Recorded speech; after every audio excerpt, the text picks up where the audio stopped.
Hi everyone, I am here tonight and demonstrating the ability to completely go with the flow. So I just had a massive sneezing fit and kind of then suddenly realized what time it was. So hi, nice to see you all. If you're watching on catch up, it's great to see you too. I am hoping that we're going to have some fun tonight, but we're discussing a topic which may not be the most fun in the world, but I'm hoping to bring some fun and some new insight to it. So my reason for, as I think I've shared in the group, my reason for this topic, riding out the storm of a low mood, is because I had my own kind of low mood experience at the weekend, and it was intense. I don't want to kind of sugarcoat this at all. I know about this stuff, but it was still, and I know a lot of stuff about how to be in a mood, what the impact is, and all that sort of stuff. And it's things that I share with you quite regularly, but it was still intense. And really, what I wanted to do was to take the opportunity to just share my experience and what it meant for me and what I went through, to help you see that the things that I share are not saying that you will never get in a low mood again, that you will always be happy, that you just need to think positively, all those messages that tend to be put across to us by the self-help community. That's not the message that I have for you today. The message that I'm starting to learn, and it's helping me to be kinder to myself, and it means that I am in a positive state of mind a hell of a lot more than I used to be, is accepting that sometimes I just feel like shit. I really do. And that's okay, because that's part of the human experience. That's part of who we are. That's part of our nature, is to go through ups and downs in mood. So instead of saying to you, never get in a low mood, I can't share any magic with you that stops that from happening. But what I can do is share some of my experiences of how to get through the experience more gracefully. Someone shared that with me a long time ago, and it's something that I've started to understand.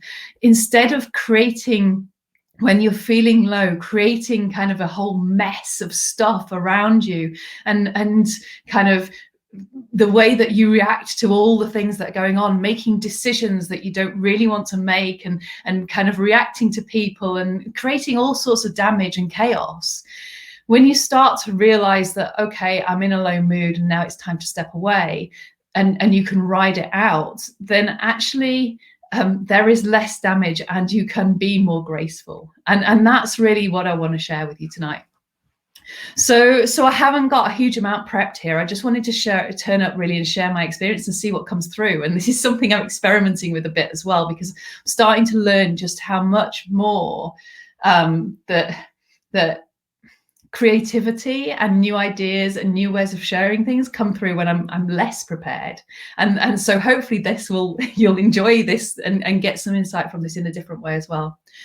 So okay, let me start. The first thing I wanted to start with, though, and hello, any that's joining us live, there's a couple of people watching, so hello, nice to see you. Please do say hi, drop a comment. If you've got any questions that come up, whether you're on replay or whether you are live, please do drop them in the comments. I've already got one question that's been asked around this, but I'm happy to answer anything, either as they go along or as it comes up. And if you're happy for StreamYard and for me to know that who it is that's there, then that's fantastic. You've got to give StreamYard permission to get your data.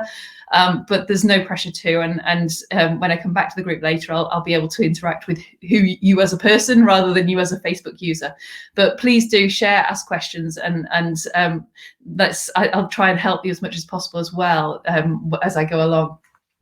So the first thing I wanted to just talk about is, what do I mean by a low mood? So by a low mood, I can mean anything that means that we feel low. So anything that we associate as negative emotion, which could be, I don't know, anger or frustration or stress. It could be overwhelm. It could be feeling upset. any emotion that just makes you feel where you're not feeling calm, your mind is busy, and things feel a bit all over the place. And it's interesting that as I start to say that, that makes me also point out that a low mood isn't necessarily a kind of a feeling of terribleness. It could be real excitement and manicness, you know, where how sometimes and there's certain people that I know that get really chaotic and really excited about something, and their mind's running at 1,000,000 miles an hour. That in some sense is a low mood too. It often comes from being in a stressful situation, or having too much to do, putting too much pressure on yourself, and so that kind of that I guess that's sort of where I want to start, because my experience last week, I was doing DevCon, which is a game developers conference based over in Germany. It's pretty big. And I've been asked to present over 3 days and present to the women in tech community, the women in games community even, and as part of a women in games ambassador initiative. So I've been asked to deliver 3 workshops, and also as part of my payment, I guess, I got to do some promotional stuff as well. And we got to promote the things by me going on Twitch. So Twitch, for those that aren't in the games world, if you haven't come across it, if you haven't got kids, Twitch is a live streaming service. So the games community tend to tune into it, and people will share their games and play games live and watch it. So there's quite a big community there. I think YouTube sort of streaming, but it's kind of a particular community of gamers. Now, I was on Twitch on the DevCon channel and on those 3 days as well. So, and it was something just completely new to me. And then in the background, I had a booth. Wow, that was another part of it, that I got some promotional opportunity by having a booth at the conference. So that meant any of the several hundred people attending could drop into my booth and come and say hi. Not personally, because it wasn't there, but I had to, they could drop in and ask questions in the chat. And then I provided a video streaming kind of there that was there in the background. And I decided to run a little mini visibility challenge, which you might have seen if you've been seeing me on LinkedIn or Instagram or Twitter. It was kind of like a little daily challenge to be visible during DevCon. So that was there in my booth. So I was juggling these things of kind of doing a talk to a bunch of, at the time, strangers, but now some of them have joined the group and I've met them, and you might be watching now. I was doing that. I was going live on Twitch, which was all very new. And I was kind of managing this stuff in the background of trying to kind of have a professional presentation that people could come and find out more about me within my booth. And that pushed me. Now, if you'd have seen me, you probably wouldn't have seen me in a low mood, as in I wasn't angry, I wasn't particularly stressed, I wasn't frustrated, I wasn't particularly overwhelmed. I was just getting on with stuff.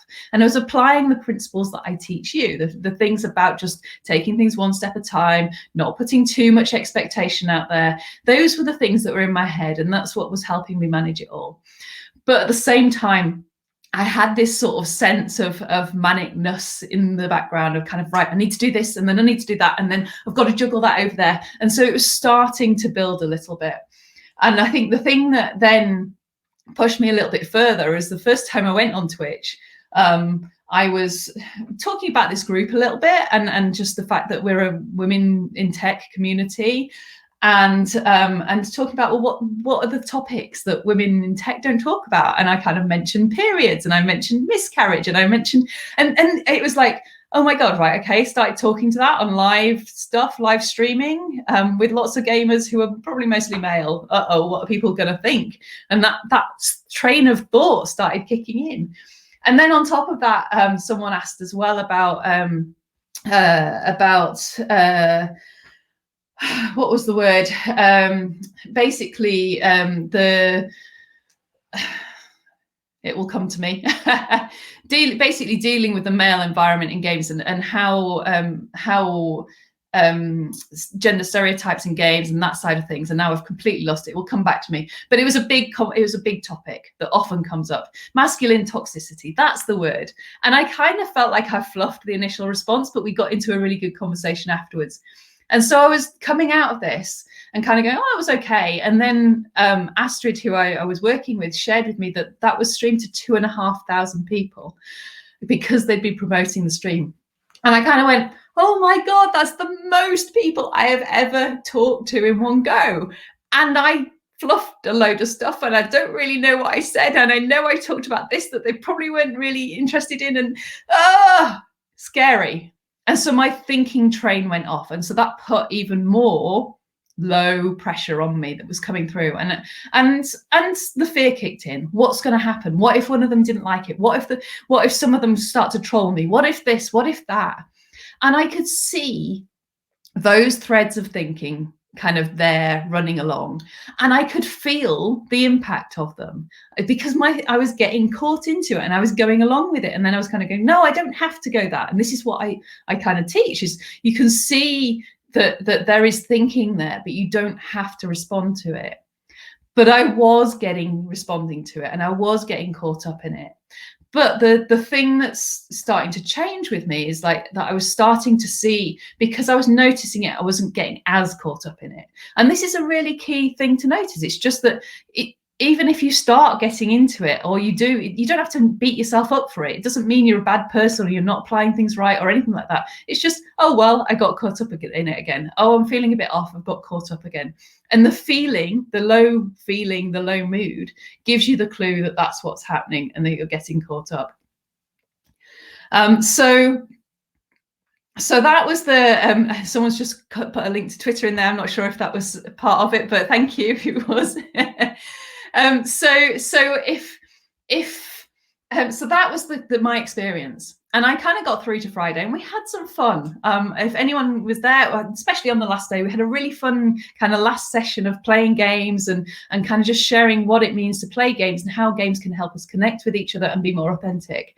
But that actually was arranged quite last minute of how that was actually going to work. And for me, if we went back like a couple of years ago, the last minuteness of that really would have pushed me well out of my comfort zone. And I was very proud of myself about how I kind of went, oh, okay, it'll work itself out. We'll find a way of doing it. We weren't sure what game we were playing until I think the day before, and we weren't sure what the tech was going to be, and people didn't have access to the tech until about an hour before. So there was all sorts of different things going on in the background that was just pushing me, which at one time I would have been a complete mess. But actually, I was kind of holding it together and just going, it'll work itself out. So that's kind of the background to what was happening last week. And then on Friday, finished the session, finished everything else, and I crumbled. I absolutely fell apart. And really, now I look back, I can see, well, yeah, I had these threads of thinking and I've been holding it together because I really needed to. I needed to show up and be there and be present, and I kept on doing that. And I know, and I'm come back to this again a bit later, but Steph particularly asked, how do you keep the focus on your work while you're in a low mood? And in some sense I was in a low place, but I was just focusing on doing the next thing and the next thing and the next thing. I'd made a commitment to show up, and I was keeping on showing up as best I could and blocking out the low stuff that was coming through, and that was okay. And then on Friday, I took a bit of time out, and I then just let my thinking settle a little bit, let stuff settle, watched a film, and then absolutely completely burst into tears. I just felt kind of so emotional and so overwhelmed. And this was at about 8:30 on Friday evening. I just kind of needed to cry. I just felt like and trying to explain it doesn't help. Trying to kind of rationalize it, I've found, doesn't help. I could make up all sorts of stories. Part of the stories are what I just shared with you, but I could make up like the rationale of what was going through my head, but I don't know. I just needed to cry. So I let myself cry. I curled up on the sofa and I just cried my eyes out.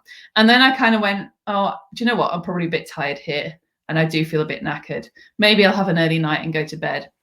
So I went upstairs to bed, got into bed, and I couldn't sleep. I was lying there, tossing, turning, and I go, I'm so tired. Why can't I sleep? And a very good friend of mine the next day pointed out to me that there was probably quite a lot of adrenaline running through my system. So it's not surprising that I couldn't sleep. But because of that, because I was in this low place and I wanted to sleep so desperately, and I could feel that low stressed outness coming through, what happened then that was my mind went on zombie mode. Now, so this is something that I shared a bit in this group. It's something I really come back to in my mentorship program. Basically, it's the idea that you kind of step yourself into your zombie world. You put on your virtual reality glasses and you step into a world where there are just zombies coming at you, and everything is a zombie, everything is a problem, and you are fighting and shooting at them and taking them out, and everything that comes through, you've got to fight it off, because otherwise you feel like you won't survive. And that world is intense. So the zombies that I had coming at me were all the ones that I've already shared about. Well, what's going to happen? How are people going to respond to me being on Twitch and all that sort of stuff? How are people going to respond to my workshop? Did they enjoy it? What was the feedback there? That was kind of another bit that was coming through. But then there was going forward into the future. There was what have I got to do next week? So I'm launching my mentorship program this week. And I'd said that I was going to do all the announcements on Monday, and I hadn't had the time to do my website as I planned and update things there. So I felt like I was completely failing on that one. Didn't know how I would ever be able to speak to another client again, because I just felt so overwhelmed. And I persuaded it myself in my head that I needed time out and that I wasn't able to take it. And then I started, because of what I know, because of what I realized that this is just a low mood. The moment that switched in, it was like, okay, Emma, you are in zombie mode here. Everything feels like a problem, but are they really problems? And I got enough of a sense of questioning, being able to question that and to say, is this really true? And the trick that I used, which I'm not saying that there are particular tricks, and but it's useful to kind of just explain what I started to do, was to start to say, okay, this thing that you've got to do next week, the launching of your program, what happens if you didn't? Is someone going to die? Is something going? What's going to happen? Is it? And starting to question and say, is this worth your state of mind and the way that you are to keep on pushing and doing it? If you were to take a week out and say, I'll delay it till next week, is that going to be terrible? Actually, do you know what? And because what then started to come through in that is, well, I don't even know if this works anyway. There's a few things that don't feel right about it. Maybe I don't want to do the program. Am I going to let everyone down as a result of that? The people that are waiting to join me, or the people that are on it already that are going to continue, I feel like I'm going to let them all down.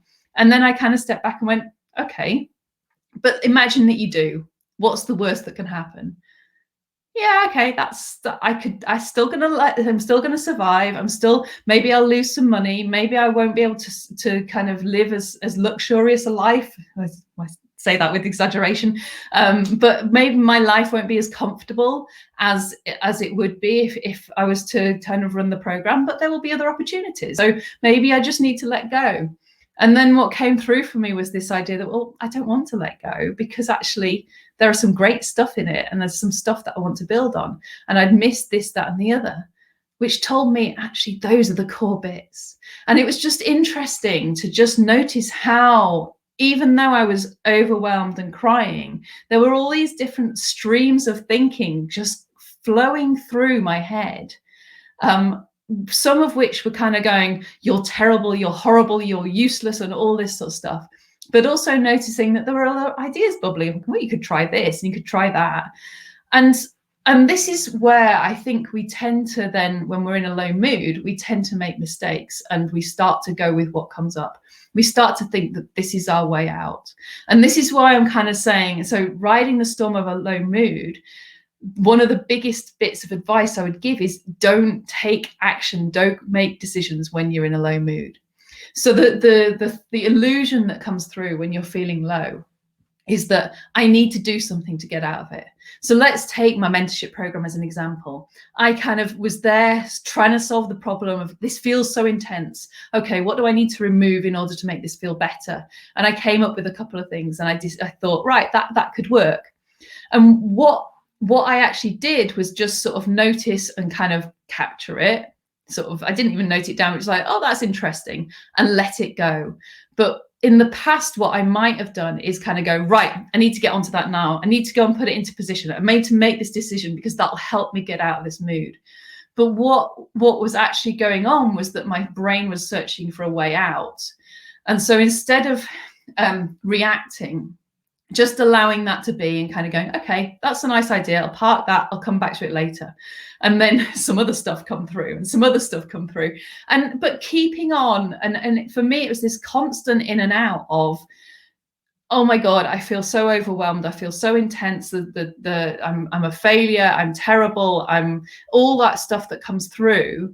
And then sort of just every so often just kind of questioning it, and I'd lift out a little bit, and then something else would come along and I'd dive back in. And that went on for most of the night. I eventually went to sleep, felt a bit better in the morning. Things started to feel okay. I posted a few times. You might have seen some posts on over the weekend from me. They were mostly done on Saturday morning. And so I thought, yay, passed, it's fine. But I wasn't quite really, I hadn't slept that well and things weren't quite there. And then so things took another dive on Saturday. And actually what ended up happening, had a couple of spats with my other half. He was a little bit on edge because of where I was. And so we had a bit of an argument in the car. And I then we were going to see a friend, and I spent quite a bit of it just absolutely in tears again on that journey. And again, the thing that came through to me is, so we were going to some friends to play some games, and I thought, I can't do this. It's just, and well, actually, do you know what? I thought, I can do this. I can pull myself together, but it's going to be tough, and I'm not going to be the most pleasant person to be around. I'm going to be on edge, but I can get through it. And I knew I could get through it. But the thing, when I asked myself the question of what do I need, it was to not go. It was to go and get some sleep. And the first thing that came to mind was, actually, when I get to my friends, maybe I'll just ask them if I can go and have a lie down for a couple of hours so they can play games and do whatever they want and just excuse me because I'm not feeling very well. So can I have a lie down? And that felt okay. And what was actually quite lucky was that they lived pretty close to my parents. So in the end, what I said was to my husband, you go off and I'm going to go and sleep for a couple of hours and I'll join you later. And actually what happened in that, just giving myself permission to take myself off, look after myself for a couple of hours and be okay, that meant things really did start to settle. And I listened to that. And the rest of the weekend was just about me and self-care, putting me first, putting my needs first and looking after myself. And really, that's the essence of what I want to say. And so if we start to think about a low mood as a storm which is raging around us, it's our thinking storm. There's lightning going off, there's heavy cloud, there's rain pouring through our eyes. But there is just this major storm raging around.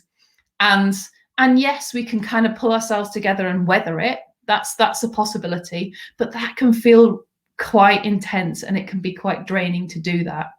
And actually to get through it and come out of it and to come, I think what I want to say here is really that when we try and weather it and just get on with it and push through, that tends to make it last longer. It tends to drain us more. It might not be draining us as much as some things. It might be that we can kind of slowly work our way out.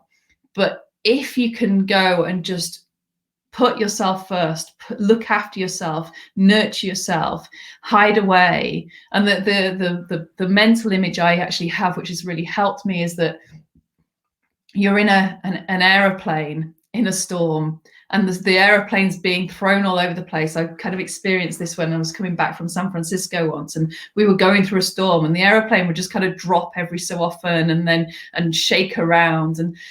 And all I could do, we were perfectly safe in that aeroplane, but it wasn't comfortable.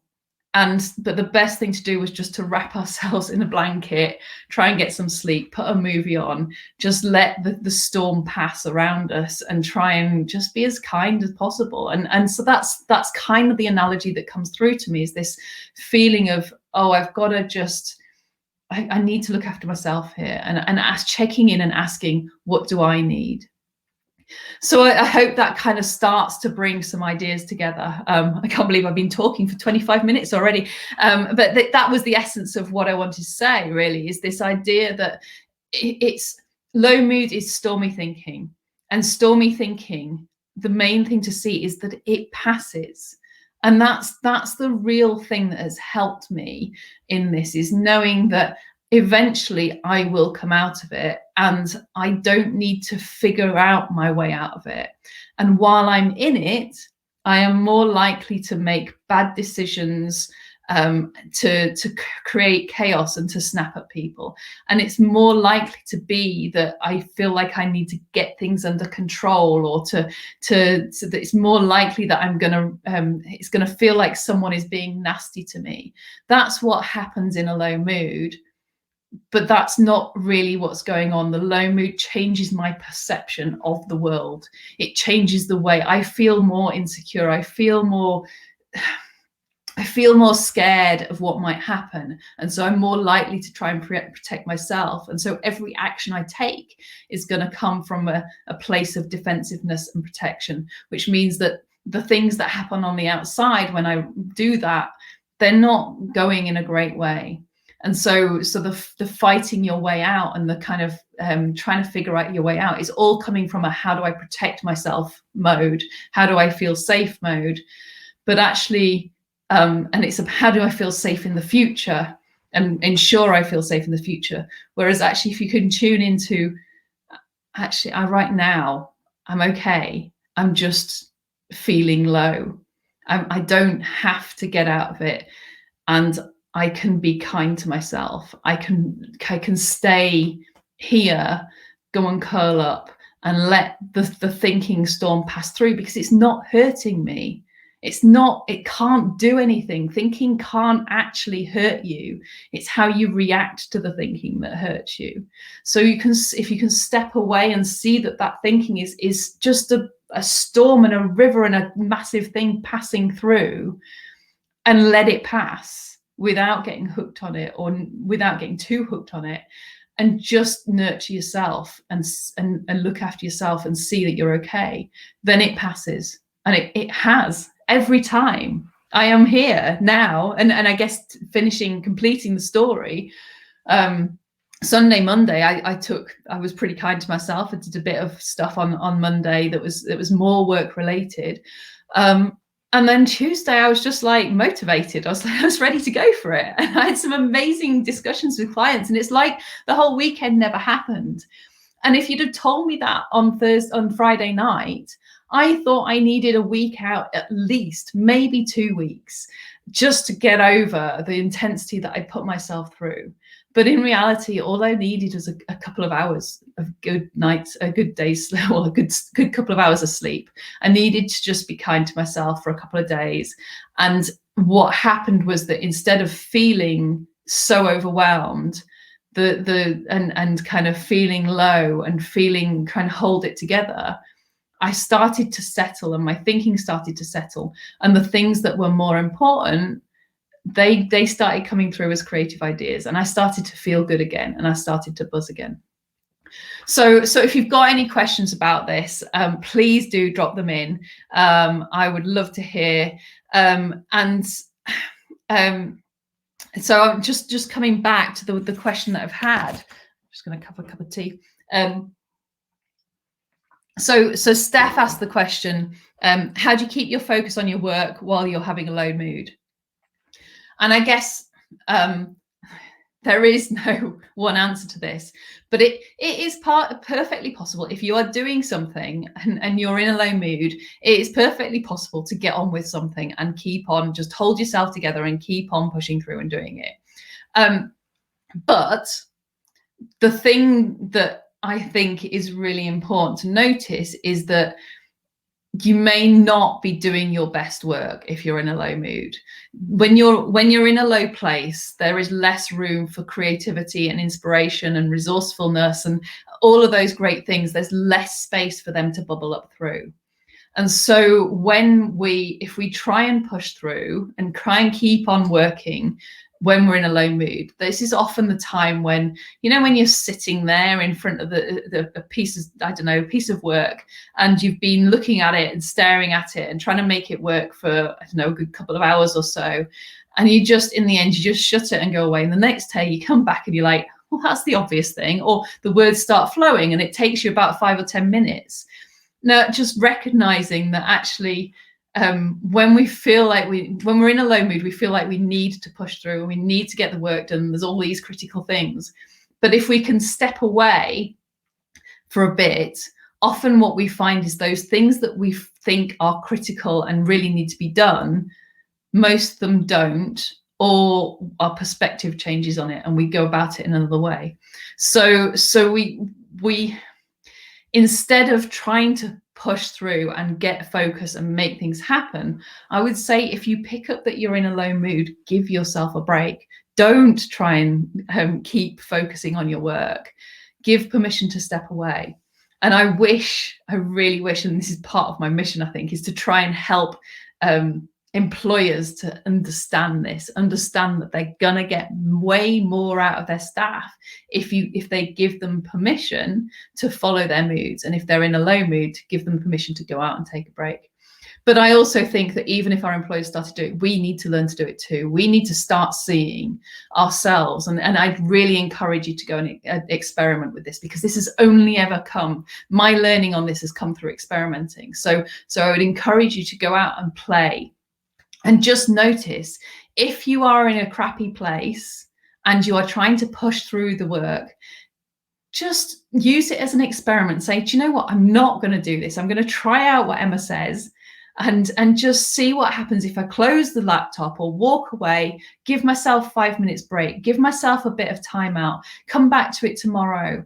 And the thing that can help in that is that, because we often have this, but I've got to do it because there's this deadline or there's that deadline. And this takes back to last week's masterclass. It's kind of, or last month's masterclass on pressure, but it's taking it away and saying, do you know what? Actually, what's the worst that can happen if I don't do it? If I miss this deadline, or I miss this thing that I think I need to do, is it really going to be that bad? Is it worth my mental health to keep on pushing through? So that's the thing that I would definitely say is if you find yourself, go and experiment with it. But if you come to a point where you have got something that you really do need to deliver, like I did last week, where I had committed to delivering a workshop. So yes, I could have dropped out and said, I'm not going to deliver it. I could have let people down and the world wouldn't have ended. It might have damaged my reputation a bit, but the world wouldn't have ended. It just would have been a bit of an issue, and people might have kind of questioned me. So that was always an option, but I felt I'd committed and I could show up. So I did. And the biggest thing I did was try to get myself in the moment as much as possible, to let go of all the thinking that was buzzing around and just focus on, okay, I'm going to do the best job that I can. I'm going to turn up. I'm going to share what's coming from me. I'm going to listen to people. I'm going to just focus on one little thing at a time, one moment at a time, because I know that in each moment I am okay. I can cope, I can deal with what's thrown at me. And I did. And so I got through it and I delivered. I think it was a pretty good workshop. And if anyone's watching it, I think that attended it, then hopefully you enjoyed it. But it was just keeping on one little thing at a time. And the thing that I guess I'm also hearing in Steph's question is, because where else does your focus go? So when you're in a low mood, it's very easy for it to be dragged off into the future, worrying about what might happen and looking at the past and being fearful of what happened then. And if you can bring yourself back to, what do I need to do right now? And just taking it one little step at a time, then is how I would say that you keep the focus. But be very conscious of tuning into yourself. And if you need to take time out, take the time out and be kind to yourself. Be as kind to yourself as possible. So that's that's what I wanted to talk about tonight. Hopefully that's helped and given you some insight. I would love to hear what comes to you. Like I said, if you're on replay, feel free to ask questions. I don't think I've had any questions here tonight. The thing that last thing I wanted to just add is that this is kind of a bit of an experiment. I want to share a bit more from the heart about kind of some of the state of mind stuff that I share and bring it out, be a bit more obvious. Some of the stuff on resilience. So underpinning this is the fact that our state of mind is in fluctuation. When we're in a low mood, we are in a low state of mind, but we won't stay there forever. Our state of mind flows and changes all the time. And so by its very nature, when we're in a low mood, we will come out. And that's one of the principles of kind of what I share. The other one is this idea that we are okay in the moment. In every single moment, we are resilient at our core, and we keep on responding and reacting as we need to. And every time you come back to the moment and focus just on what's going on in the moment, you are okay. So those are kind of some of the core principles of what I share. And these are what are feeding into a bit of a rejig of my mentorship program. So that's just why it's taking a bit longer, because I want to reshuffle it and just focus on these messages, because I think that as leaders, if we can get better at seeing how our state of mind impacts the way that we see the world, and seeing how our state of mind takes us into zombie mode, that really kind of gives us a stable ground to come from. And if as leaders we know that we're okay and we can deal with failure, we can deal with the opinions of others, we can deal with whatever comes up, and we're going to just keep on step by step responding to that, then we are going to show up more creatively, and we're going to be much more effective as well. So that's why those two elements are some of the core bits that I'm going to be the really core elements that I'm rebuilding my mentorship program around, and then exploring topics like this as part of workshops within that, and getting into the detail and sharing some of these ideas, and then having a discussion around it. So that's what's going to be happening in that program. If you're interested, I'll be telling more tomorrow. Not sure what time yet, probably tomorrow afternoon. But yeah, and so I'll drop a note in the group so you can tune in, and it'll be there recorded, but I'll be sharing all the details of that then. So if you're interested in going deeper into this, please do join me. I hope you have enjoyed it. Please drop your questions in the comments, and I will catch up with you very soon. And I hope you don't have any low moods like mine, but if you do, know that you can ride them out and you will be okay. That's the most important thing. See you later.